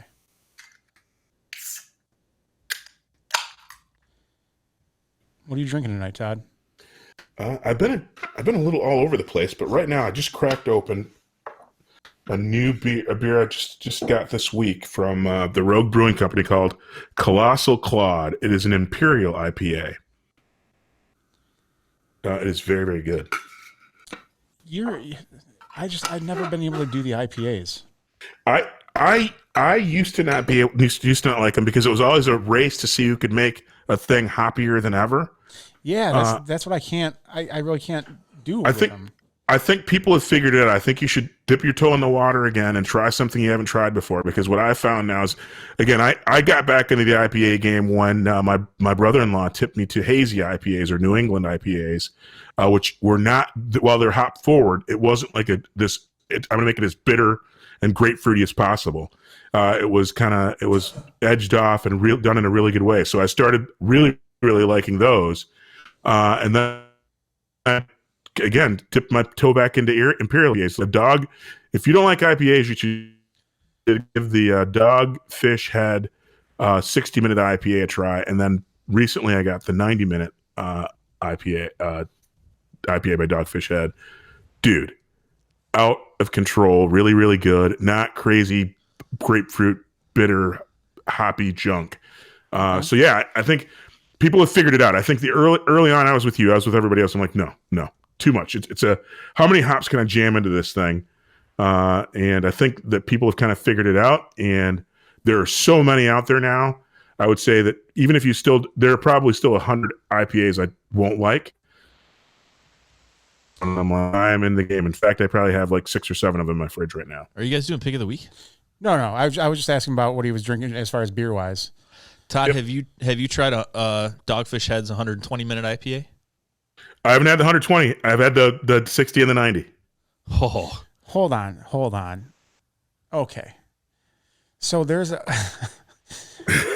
Dog's Head IPA. Dogfish Dogfish Head Brewing Company. Dogfish Head Brewing. Mm-hmm.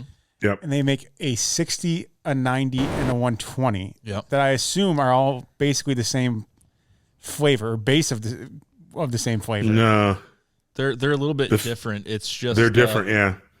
It's just their version. There's a reason behind it, but to give you an idea. So Todd, do you know anything about their 120-minute IPA?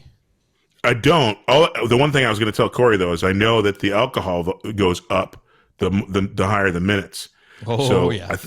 Because I want to say that the 60-minute is like almost 7, like 6.9 or maybe 7.9, and then the 90-minute is like 9%. So I imagine that the 120 is like something silly like 14% or something. Oh no. So the 120-minute IPA, it's actually has a very subtle label. It almost looks like an old scroll. Like the label's just like a very worn tan color, and it just says 120-minute IPA Dogfish Head. And a buddy of mine who likes beer turned me on to it. Something you have to try. The alcohol is so high that it varies, so they can't give it an exact percent. So it says 15 to 20% by volume. 15 to 20? 15 to 20% by volume is alcohol. So the 120-minute IPA is $10. A 12-ounce bottle of beer is $10 a bottle. And holy fuck, it is, dude. It's like you're drinking like it's almost like you're drinking a bottle of Fireball.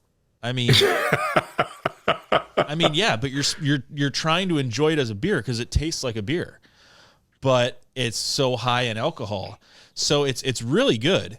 But I could only do half and half. Like I did half a bottle, I put it back in the fridge, and dude, I'm telling you, the buzz, like the cool, calm buzz this warming sensation buzz that you get from 120-minute IPA is awesome. It's really cool.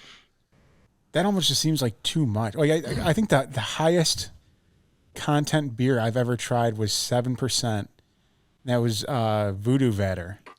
A lot of stouts have high alcohol, and I hate stouts. So in my eyes, the higher ABV is typically the thicker and darker beers. Like Bob will be like, "Oh, try this," and it looks like the color of a car tire. And I'm like, no. He's like, "Oh, it's a chocolate coffee stuff." I'm like, no, I don't want chocolate, and I don't want coffee in my beer. That's the opposite of what I want. So this is kind of cool because it's, if you even remotely like IPAs, like you absolutely. Let me ask this question. Yeah. Have you had a Sam Smith's chocolate oatmeal stout? No, I hate chocolate and I hate oatmeal. Really? Yeah, I don't like sweets. I'm a savory guy. If they had one that was like, oh, green olive stout, I'd be like, oh, I'll have to try it. I'm gonna find a stout for you then. Yeah. Actually, I already know one. You should try a Beamish. Good Irish stout. God bless you. No, there was actually one wheat beer that most people thought sounded disgusting, and it was a limited time. I think it's I don't know if it was Leinenkugel's or some company like that, but they had like a holiday mixer box that you could buy, and so it would have like, let's say 3 grapefruit shandies, 3 summer shandies, 3 something, whatever it may be. There was the wheat beer, and it had 3 that you couldn't buy. You could only buy in this pack. Soft pretzel wheat beer. It was a salted soft pretzel. I don't know, man. That's as much as I want to like the sound of that, I don't know if I wouldn't have beer. It was delicious. It was amazing. I was like, where do I've seen it like other than that, like a few times at stores. It's one of those things where it's like, for me, because I'm a savory guy, like it tasted like bread, like a pretzel, and it was delicious, but it had that beer aftertaste to it.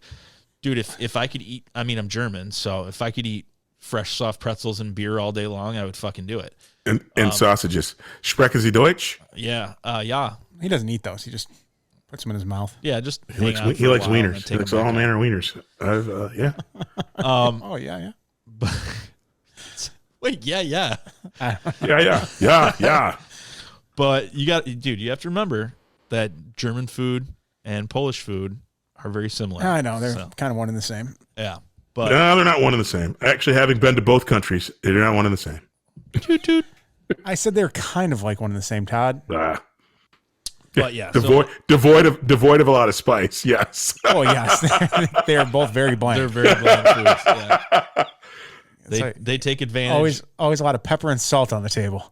They take advantage of breads and dough. Worse and worse. A lot of ground meats. But regardless, They were poor people. yeah, you got to try 120-minute IPA. They sell them. For a while, you couldn't find them at a lot of stores, but I know the store by my house always keeps them in stock. And what you said, and it's $10 a bottle. Because I was going to say, actually, I would, if I can remember, like my 90-minute, I got a 6-pack of bottles, and I want to say it was like $17. Yeah, these are legitimate. Anywhere I've gone, they're $10 a bottle Nice. For the bottle? for a bottle of beer. Good. Well, because it's gonna get you where you're going, right, with one bottle of beer. It Yeah, really but I will. also don't want that. I don't want to have one bottle of beer and be like, oh, all right, guys, well, I'm done. Hey, imagine you only have to pee once.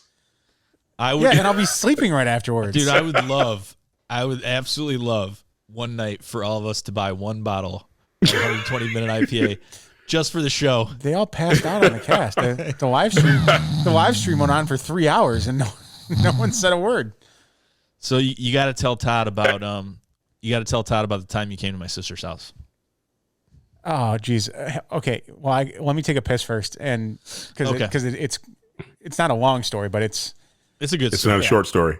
Yeah, it's not a short story. It's a good story. So And by the way, Nick, yeah, now my mission is to find a 6-pack of that so I can mail you guys each one so that we can actually do it for one episode. 6-pack's gonna be $140. dude, I'll tell you this right now. If you want to work something out, I can mail some to you, and then we can get the other ones. We should do that. Yeah, we could do a And 120-minute challenge. And then next year I'll drop acid before one of the episodes. Yeah, that sounds great. As we broadcast to the world, this is where you find us, law enforcement. All right, Todd. So we're gonna do some questions while Cory is canoodling himself. Let's see here. Are you afraid of heights? Ish. You're afraid. Okay. Because I'll say I'm not. I'm very respectful of heights, but I do get a little queasy. So again, when you guys come here, if you haven't been to Seattle before, one of the things we'll do is we'll go up into the Space Needle. And again, I'm not particularly. I've been up in it 50 times, and now that for the observation deck, it's a glass floor, and so you can walk out over it. If I'd be lying to you if I didn't tell you that my stomach's a little bit higher in my in my diaphragm when I'm walking around on that. Yeah, I don't know how much I'd care for it. I can't remember if Seattle's one of the places I went. I know I went to where's the CN Tower? Toronto? Yes. Yeah, I know I went there. I know I went to Vancouver. But I can't remember if I went to Seattle. I thought I did. But I'm not sure. Well, I was going to say, if you come here, no matter what, right next to the Space Needle is the Chihuly art exhibit, and I'm pretty sure you haven't been there. And that is that's one of the places I always take people who come and visit is the Chihuly exhibit. It's just about like it shows you a bunch of Mexican food or what? No, Chihuly is the world's greatest glass blowing artist, I think, in the world, and I am really, really fortunate. It's a public service announcement for Seattle to be at the place where, I mean, if you've ever gone somewhere and saw an amazing blown glass chandelier and you're like, oh my God, that must have cost $8 million. And it's amazing. It was likely at Chihuly. And he has hundreds of pieces of the art that he's created, including a complete outdoor garden of blown glass right next to the Space Needle. And it is the best $50 you'll spend in Seattle. Wow, that's awesome. It sounds really cool. He has this one exhibit, and I don't want to give it away, but I shit you not. I stop and I stand in this spot for this one piece of art that he has, and it just makes me smile. It is that amazing, and it must have taken him years to actually kind of make it, and just to see it, and then when you hear the story about Chihuly, the artist himself, and how he started losing some of his abilities, but still was creating this art. It's just mind-blowing. Well, that sounds awesome. So, yes. So, Chihuly. But it is. To answer my own question, I'm also afraid of heights. I know. I guess I digressed. Yeah, just a little bit. It was a hell of a tangent. Yeah. Yeah, I'm a little afraid of heights, but the really funny thing is Cory's a lot afraid of heights. And No, hang on. Cory's a lot afraid of heights. No, there's an explanation to that. It doesn't need to be an explanation. We don't need to know the explanation. I like, sweaty palms, high up. That's about it. Cory's whole body sinks to the ground the closer he gets to an edge. So sometimes even looking at an edge when he's not close to it, if you even remotely go close to him and try and like pull him over to like let's say you're at a building and it's got a 5-foot ledge where he can't drop off. Like, just to bring him over, get off me, and his legs start sinking to the ground like a broken office chair. They just slowly go down to the ground. I'm like, what are you doing? He's like, I can't help it. I know the type. Actually, I need a good balance and a solid base, because I feel like someone's gonna fuck with me and be like, oh look, I'm gonna try to push you over. The one time he said that, I said, Cory, do you understand? I said, you're not like some 70-pound, 12th grader that can just be thrown off of a fucking building. Do you understand what it would take? First of all, I couldn't bump into you and you fly over the top of a 5-foot stone rail wall. Yeah. You do something by accident and I would... I'm like, that would cause you like one of the blips in Grand Theft Auto, the game, when you're playing it and a car like slightly nudges someone and he goes flying through the air. Like, what? Exactly. What do you think I'm going to do? And then I'm already nervous, so if I get jumpy and then I decide my body reacts and I jump, it could end terribly. I don't think you're going too high if you jump. Dude, I'll tell you this. If there was a 5-foot wall behind a McDonald's to block the neighboring street from that McDonald's and their dumpster or whatever, and we stood next to that and we put mattresses on the other side of that 5-foot wall, and I tried my best to lift you and throw you, it wouldn't happen. I could not throw you over a 5-foot wall. I get that. But when we're on the ground like that, that doesn't have any concern to me whatsoever. Now, when I know there's a chance I could plunge to my death. But you think that you're going to do something. Yeah, and jump 5 feet in the air over this wall. Crazier things have happened. Okay, so we know your answer, Cory. So anyhow, what did you want to say your explanation was? That if there is if I'm in contained, there we go. If there is a net of sorts, or I'm contained, like in an airplane, I don't care about heights in an airplane. No, I'm good then. Okay. But if it's just open, like 7th story wind blowing up your shorts. Yeah, then we have an issue. Then that's when the fear of the knees go down to the ground. Oh yeah, got to get that low base. But which is weird because I've been parasailing before and I was fine with that. Really? Yeah. So I don't know if I would not go parasailing. Really? Well, I mean, I was like 9, but I was like, nope, not going. No, but even though you had the chance today, you wouldn't do it?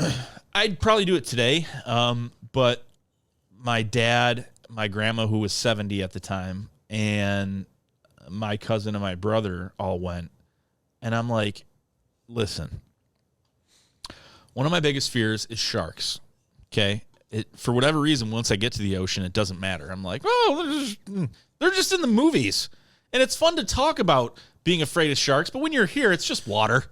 And the lifeguard in me, I'm like, you can't get me out of the water. But parasailing to me is just a large version of fly fishing for sharks.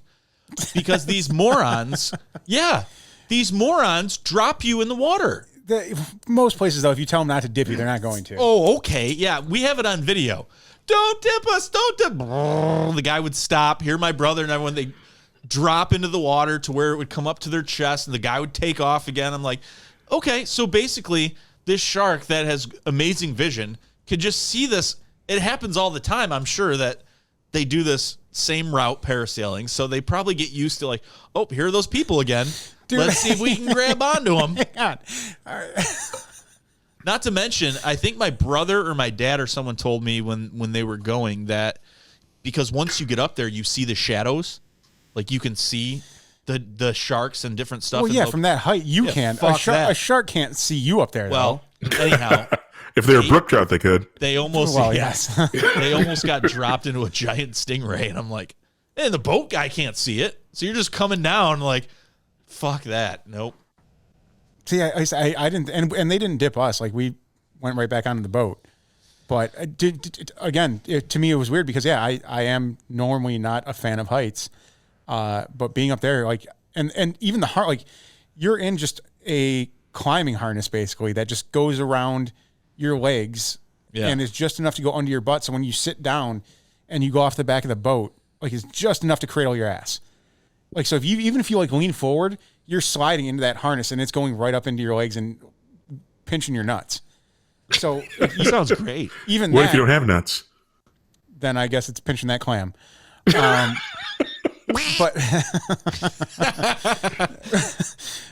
and that was the other thing. Like, you could reach up like to the parachute, and the carabiners that were hooking us on to the parachute. I could have easily like, grabbed one and just pulled it right off. That's why you never go on a parasail with my brother because what does this do? And clip. You go flying down. You would have been fucked. Yep. So yeah, interestingly enough, not afraid of parasailing, but afraid of heights. But afraid of heights. You know, it's funny. Bob went to high school with one of Mary's cousins' wives. Rosa so, Parks? No. But anyway, one of Mary's cousins, his wife, went to high school with Bob, and she is deathly afraid of heights. And back to the Space Needle, when she came up to visit us, we went up to the new observation deck with the glass floor, and she wasn't paying attention. And we walked off the carpet and onto that glass floor, and she grabbed a stranger and held on to him for dear life. It was the funniest shit I ever saw. Dude, how did she not notice? She was walking onto a glass floor in the observation tower. Because you can't, it's really dimly lit at the carpet. So you walk off the elevator and you walk about 15 feet onto carpet, and you can see that there's glass there, but it doesn't hit you until you actually get out onto the glass. So you're just over the street below. And so she absolutely wigged out and grabbed a strange man, and we had to pry her off him and get her back under under control. That's how afraid of heights she is. I wouldn't care for walking on glass like that. That doesn't make any sense. You're just no. Why would you want to do that? I was less. I'm never. Here's the funny thing. I wasn't concerned about that at all.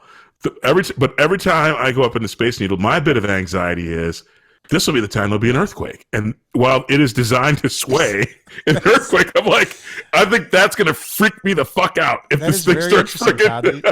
You think an earthquake is going to be the thing that takes the Space Needle down? Have you seen those videos of the giant glass bridges in Japan that are digital? And that crack, like it look like they're cracking? Yeah. They make cracking noises and stuff like that. Like those people freak the fuck out. I mean, that sounds amazing. Let's see what else we can do to give someone a heart attack. Like the elevators that the floors drop out. Yeah. Now, Todd, so you've been in the observation tower out in Seattle. Have you ever been to the Hancock Building in Chicago? I've been to Sears Tower. One and the same now. Yep. I get the willies. To me, the thing that made me like laugh and made my knees really shake was the second we got off the elevator and you get your feet on the actual floor and you take a second to orient yourself. You can feel it, the building moving right away. Yeah. And it was like a tickle that just ran through the bottom of my feet all the way to my nutsack. That was like, oh, this is not correct. Like, this building should not be swaying like this. And it was just a crazy feeling to me, because that was the first time I ever felt a building move like that and being that high up. Yeah. So I was going to say, similarly, there's one of my work offices when I was at EMC in Tokyo. I can't remember what floor it was on, super high floor, and the bathroom was right on a window, but it was so high in the air they didn't worry about the fact that you were peeing in front of a window. And that building also swayed. And I'm like, if there's an earthquake, and by the way, my first 4 times in Japan, there was an earthquake either that happened right before I got there or the day I left. And so I was always terrified. I'm like, I'm going to be here when there's an earthquake. I'm going to be in this bathroom and I'm going to fly out a window. Just peeing with all my over the wiener glass. out. Exactly. With pee all over the glass. All right. So that was Are You Afraid of Heights? Moving on to the next question. No, so to go back to the story. We're still on it. Yeah. No, and not the Heights, at your sister's house when she first moved in. Yep. So we were talking about the 120-minute IPA, and I was segueing because Cory said that he'd just fall asleep through the cast. So this is an interesting story about that. We went to Nick's sister's house. She had just moved in. Was there, I don't even think, a week at this point. And her husband, boyfriend at the time, whatever, they were gone and asked Nick to watch the house. So in mistake. In Nick fashion, he immediately called all of his best friends and like, hey, come over and have a party at my sister's house, which we obliged. And we were all there hanging out, real nice place. But as the night progressed, I started getting kind of an itchy feeling in my throat and in my nose. Started sneezing really bad. I'm like, hey, man. So I pulled out for a second. He said, let me try something different. Yeah, exactly. That's what she said. So I was like, dude, does your sister have a cat? He's like, no, she doesn't like cats. I'm like, well, whoever lived here before definitely had a cat, because I cannot breathe ananymore. Cory's like a cat medium. He's Yes, I can sense a cat. There was a cat in this home two generations ago. Years after. And so I'm getting so stuffed up, and my eyes are watering. I can barely breathe. And I'm like, dude, does your sister have any sort of allergy medicine? And he's like, I don't know. Went and checked the cupboards. He's like, she's got children's Benadryl. I was like, all right, that's going to have to do, because I'm not going to be able to stay here the rest of the night if this progresses. So I'm like, oh, it's children's Benadryl. Oh no, you took 8 of them. Well, no, it was the syrup. It was a little tiny, you'd get at 7-Eleven children's Benadryl. She had a bunch of little kids, well, 2. And I go, yeah, Cory, look, it says here, so half a cap full, and he just grabs it out of my hand and proceeded to chug it. Oh no. I'm like, what are you fucking doing? He's like, that's for fucking children. I'm not a child. I'm not a children. It's still daphenhydramine. You can't just chug. You're supposed to follow what it says. Maybe double. He's like, I'll be fine. Yep. And promptly 30 minutes later, I remember I'm like, I have to go into the living room and sit down, because I cannot see anymore. I'm so heavy-eyed. So I sat on the couch, and I remember folding my arms and putting my feet up on the coffee table. And several times Nick had come down. He put a shot down on the coffee table next to me. He's like, come on, man, we're doing a shot. I'm like, yeah, I'm going to be right there. I'm going to be right there. And then our friend Smashly came down, and she's grabbing my shirt, like, come on, get up. And never uncrossed my arms. I'm like, yeah, no, I'm going to be right there in the kitchen with you guys. Todd, the next thing I remember. Hold on. So I finally, at one point, we're upstairs playing drinking games.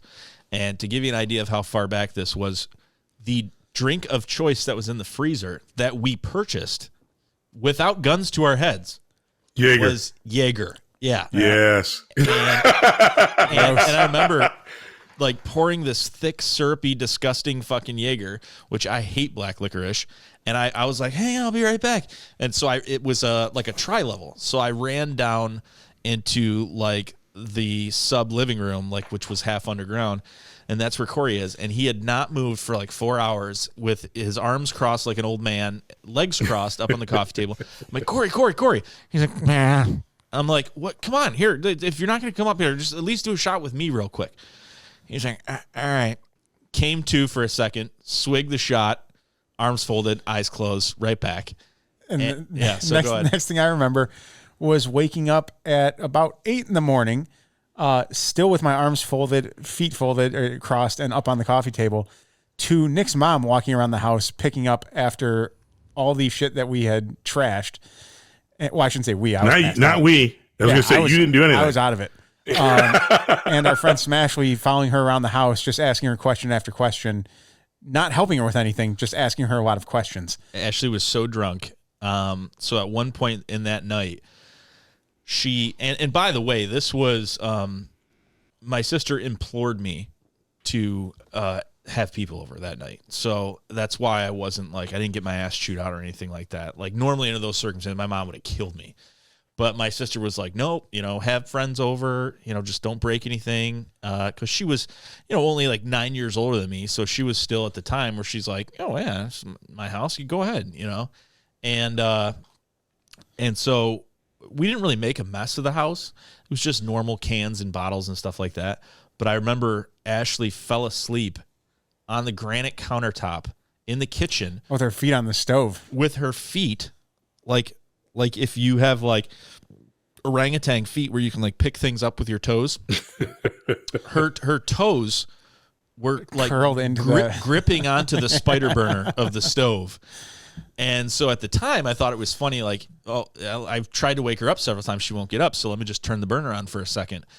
And I remember she was like, ow. And she like, moved her foot really quick. So I think we left her on the couch. And I went and passed out, and apparently my mom came over to do laundry, my sister's laundry, and just start picking everything up. And Ashley was following behind her like a Labrador puppy because Ashley was so intoxicated. She's like, all she was doing was just laughing. And my mom was like, okay, honey, we're going to go to the next room. We're going to wipe down the coffee table. And she's like, okay, coffee. And so my mom was like, oh, that poor girl, what was wrong with her? Like, she was drunk.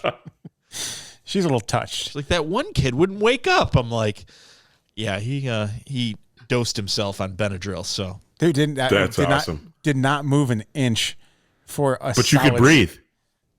Yes, I could breathe just fine. Thank God.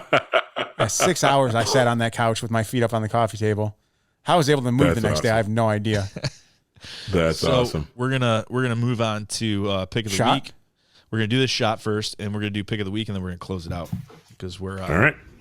We got about 7 minutes. Cheers. Todd. Hang on, you guys are going too fast. I got to pour mine.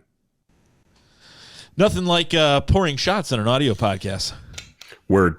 I thought, Todd, we need to get you a little tray, like an ice tray next to you that you can just have them ready. No, we don't need to get Todd anything. Cheers. Todd can buy and sell us. We don't need. Cory, are you dripping all over your hands? Cheers. Machu Picchu. All right, we're gonna do a little pick of the week to close it out. To stay within our 2-hour time frame, considering the 15-minute break. I know Cory already has something in the hopper, so Cory, you can start it off. Oh, thank you. Mm-hmm. I did. You got one of them on the table right there. So, no, the one I want to go to for today. I just bought a pair of Aftershok's bone conduction headphones.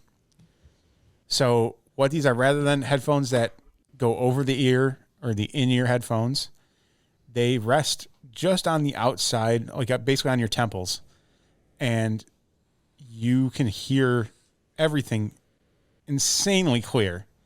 And they even package a pair of in-ear earplugs that you can put in to test to make sure that even with your ears completely plugged, you can still hear the music or podcast, whatever you're listening to, just fine. Wow. With your ears completely shut off from the world. Mm-hmm.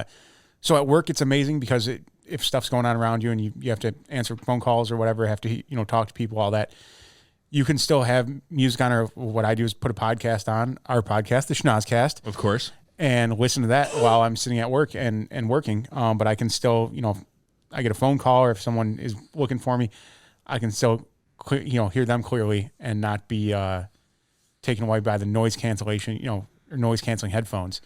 Mm. And dude, it's surprising how clear they are just for something that doesn't go really anywhere near your ear.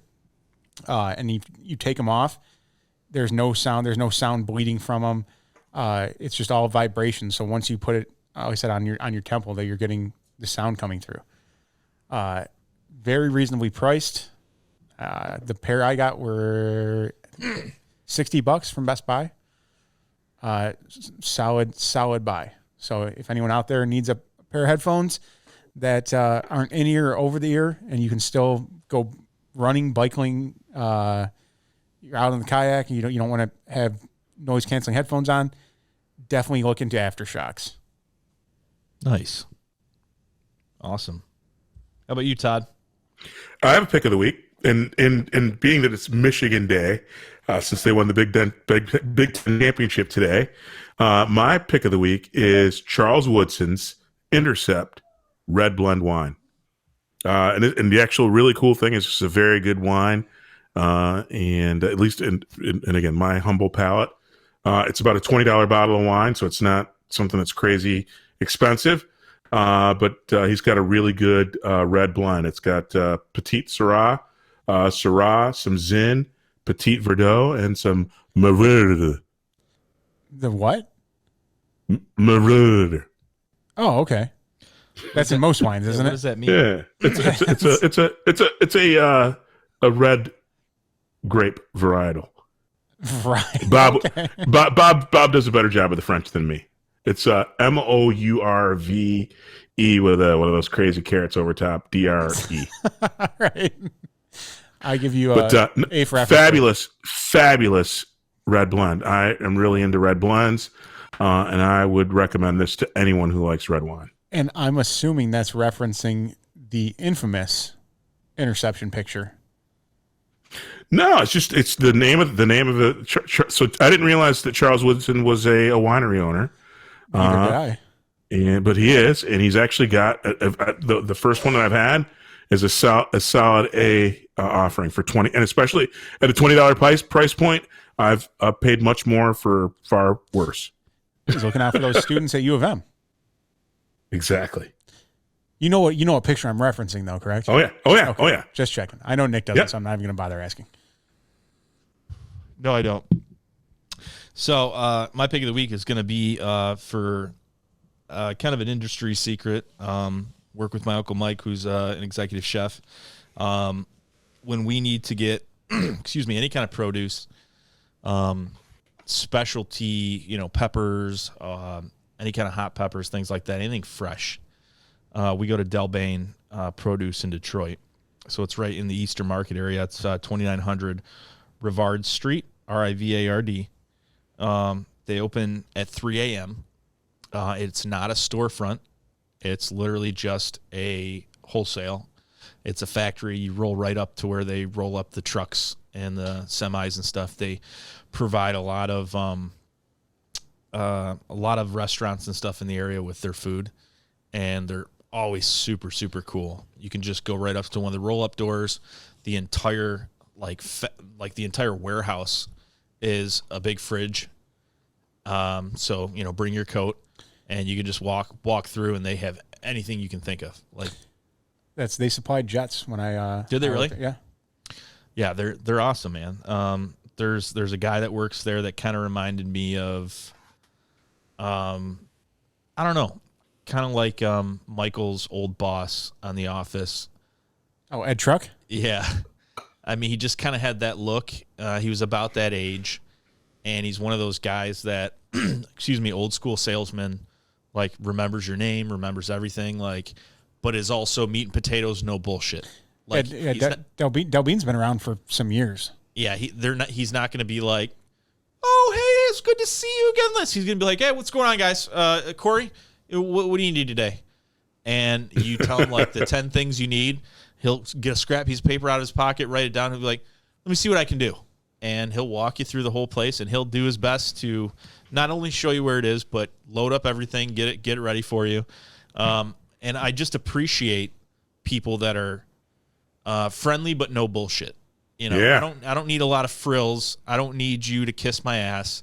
Yep. Just be helpful, and know your job. And this guy, you can tell, has just been doing it for so long that it's the little things, like the niceties, like the Nick. How's it going, Nick? Oh yeah, you guys freelance. Oh yeah, you're with him. You're with your Uncle Mike, right? Yep. Okay. Like, you don't need to remember that shit. You know. No, and he doesn't need to remember that kind of information. But on the same flip side, like Del Bean's doing so much business with all these places that that's where that abruptness is coming from, but in a good way, because it's just I don't have time to deal with. Oh, let's sit here and talk and do this and that. They have business to do, and that's what they're about. Dude, I see their trucks everywhere. Yeah, so to me that's a great thing. That we could sit here and chit chat all day, but then that kind of means your business isn't doing that great, because if you have all that time in the world to just kind of sit around and talk to clients that, we'll if sit they here ain't buying. Exactly. There's get your shit and get out. There's no ego stroking. There's no like, you got to have the minimum of a $700 order. We literally just walk. We don't call ahead. We just show up. I mean, he could be like, we typically deal in higher volume. You're going to have to set up an appointment. So, nope. Second we walk up, he's like, yeah, what can I do to help you? Yep, come on in for a second. Let's grab this shit and get it out. You guys have a good one. And I love that kind of. It's one of the very, very last old school places kind of around, at least that around here that I know of, that conducts that kind of business. That's the vibe it gives off. Like old school for sure. And that's you walk awesome. in there, and the guys working, like even the younger guys, like they may make eye contact with you for like a second, but they're all about their job. Like, dude, I said like, there's too much shit to do. It's a great business model, right? I mean, ultimately, and by the way, people, they know that they're doing a good job because people come back. Oh, exactly. Oh, dude, like I said, Del Bean, if I don't have any statistics in front of me by any means, but I would say they supply in the Metro Detroit area at least 60% of produce to, not all produce, maybe certain things, but they supply, I'd say 60% of the restaurants or, businesses in the Metro Detroit area currently. Yeah. So I have a question for you, Nick. When you go in there, do you roll in and place your order for work and then have your own personal, I need some portobellos or some paccinis for what I'm making this weekend? Or yeah, typically what I do is with stuff like that in such large volume, I'll kind of work it out with Mike, and he'll just say, hey, we want to get in and out. It's such an industrial district. He'll just say, just add it to the tab, and then we'll figure it out when we get in the truck. Nice. So yeah, so it's pretty cool. They do have like I know they sell a chef special mushroom box. It's a huge box of. What was that, Todd? Dude. I just said, I do that. I go through all different pounds of portobellos, like 15 different types of fresh mushrooms. Oh yeah, portobellos, paccinis. I love mushrooms. Love them. So, all right. So Todd, you went, right? Corey went. Yep. I think we're all set. All right. Well, ladies and gentlemen, this was a Dr. Rankin free episode of the Schnozzcast 151. We're closing it out. I'm Nick. For Corey, Robert Rankin, and Mr. Todd Dillon, y'all have a good night.